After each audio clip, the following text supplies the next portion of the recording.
చేయాల్సిన యుద్ధాన్ని పక్కన పెట్టేసి నువ్వు గెలవాల్సిన యుద్ధాన్ని పూర్తిగా పట్టించుకోవడం మానేసి గతంలో నీకు జరిగిన అన్యాయం గురించో లేదా నువ్వు పడ్డ కష్టాల గురించో ఆలోచిస్తావు.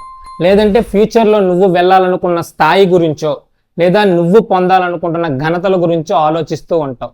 అంతేగాని ఇప్పుడు చేయాల్సిన యుద్ధాన్ని గురించి మాత్రం పట్టించుకో.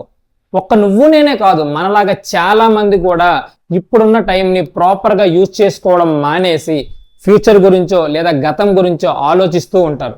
అలా ఆలోచిస్తూ ఆలోచన అనే మహాసముద్రంలో కొట్టుకుపోతున్నారు. చివరికి తీరానికి చేరుకోలేక అనుకున్నది సాధించలేక వాళ్ళ జీవితం మొత్తం నాశనం చేసుకుంటున్నారు. గుర్తుపెట్టుకోండి, కలలు గన్నంత మాత్రాన గమ్యాన్ని చేరుకోలేము. మనం ప్రయత్నిస్తేనే, మన ప్రయత్నంతో మాత్రమే మన గమ్యాన్ని మనం చేరుకోగలం.